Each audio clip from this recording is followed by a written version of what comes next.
Hello guys! Welcome back to my channel. This is Uy si Bensil. For this video guys, ipapakita ko sa inyo yung GCash account ng verified tsaka unverified. So marami kasing mga nag-comment doon sa ginawa kong video. Tapos marami mga nag-PM sa akin sa Facebook.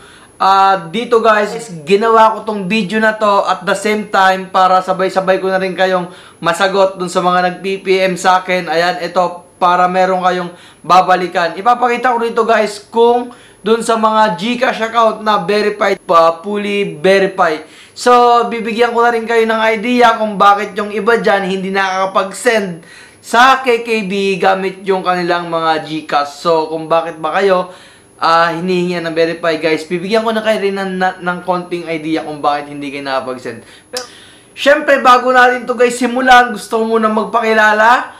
Ako nga pala si Uy si Bensil at gumagawa tayo dito ng video kung paano nga ba tayo kikita sa online. Syempre, kung bago ka pa lamang dito sa ating channel, ayan, huwag mong kalimutan, please consider subscribe and like.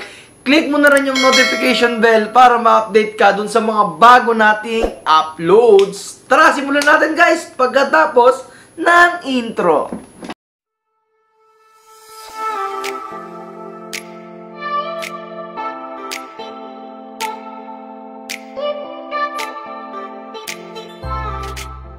So, yun na nga guys, no? Andito na tayo guys at ipapakita ko sa inyo guys. Kung makikita nyo guys, itong isa kong account guys na to guys, kung makikita nyo, ayan guys, hindi siya fully verified guys. Nasa basic level pa lang tayo dito guys. At susubukan nating mag-request dito guys kung makakapag-request ba tayo gamit yung KKB. So, syempre, hindi nga siya fully verified kung makikita nyo. Kapag ka magsesend tayo ng pera, send money, click natin send money. Ayan guys, yung lumalabas, get verified. Ayan, tapos kung makikita nyo, ito nga, nasa basic level nga tayo. Punta tayo dito sa isa kong GCash guys. Ito kung makikita nyo guys, fully verified siya guys. Kung makikita nyo siya, yan, lahat siya may check. Ayan, kung makikita nyo, so pwede tayo mag-send ng money o pera if ever. So ipapakita ko sa inyo guys, bale, so itong GCash na, itong isang GCash account guys is hindi siya pwedeng mapag-send ng pera. So, pupunta tayo sa KKB. So, meron siyang laman guys na 8 pesos. So, click lang natin tong show more. Pagdating sa show more, ayan, hanapin lang natin yung KKB. Ito, andito sa baba yung KKB. Click lang natin yung KKB at saka new KKB request. Ayan. Mag-request lang tayo guys dun sa number, KKB name, ilagay natin yan po, example 1. Example 1. Ayan, tapos, category guys, click lang natin kung anong category, ilagay natin yung friends. Ayan. Nasa sa inyo guys, it doesn't matter kung anong ilagay nyo, friends, family, or what. Pero sa akin, ito ang inilagay ko is friends. Tapos, select lang natin guys, ilagay lang natin dito yung number. Ayan, 0908-0872-781. Ayan, guys. Tapos, next lang natin siya, guys. Once na ma-next natin siya, guys, ilagay lang natin yung item name. Ayan, ang nakalagay dito is example. Tapos, ilagay natin yung price. So, magre-request tayo, guys, ng 2 pesos. Ayan, 2 pesos, guys. Tapos, click done. 2 pesos. Nag-click tayo. Ayan, tapos, send. So, dahil sa nag-request ako ng 2 pesos, guys, so, ang magiging balik sa akin nung guys dahil sa KKB yung gamit natin guys is 1 peso. So, balik tayo dito sa isa kong account. Ayan, tingnan nyo guys kung makikita nyo guys Kung makikita nyo guys, merong you just received KKB request. So, i-click natin yan guys. Ayan, click lang natin yan guys. Tapos, punta tayo dito sa see details. Ayan. Dito guys, merong nag-request dito guys. Ito nga yung in-request ko na example 1. Ayan, kung makikita nyo guys, example 1, tapos click lang natin yung pay. Ayan, Giselle Malihana, ayan, pay. At tapos, nasa sa inyo guys, it doesn't matter kung lalagyan nyo ng note or hindi. Pero dito, lagyan natin ng note. Ayan, bayad. Ayan, for example, ganun, bayad. Ayan, tapos done natin siya guys, tapos pay. Ayan. Kung makikita nyo guys, dun sa kanina kong GCash account, meron siyang laman na 8 pesos. Ayan. Done. Ayan. Completed guys. Tapos na guys, tapos balik tayo dito sa isa kong GCash. Ayan. Kung makikita nyo guys, dito guys, nagkaroon na siya ng, i-refresh natin. Ayun, nagkaroon na siya guys ng 9 pesos dahil nga siya nag-request siya ng 2 pesos. Dito kasi guys, dito sa KKB guys, kapag nag-request ka nga ng 2 pesos, ang magiging bayad sa'yo o magiging balik sa'yo guys, nung is 1 pesos lang. Yun nga, yung katulad nga dun sa nauna kong video, dun sa mga hindi pa nakapanood, ilalagay ko na lang yung link dito sa description. Pwede nyo nang i-click para hindi kayo mahirapan guys.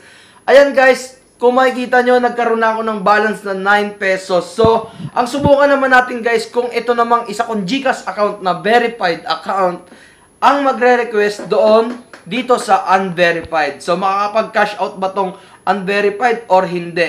So, punta tayo dito guys sa KKB. Punta lang tayo dito guys sa Show More.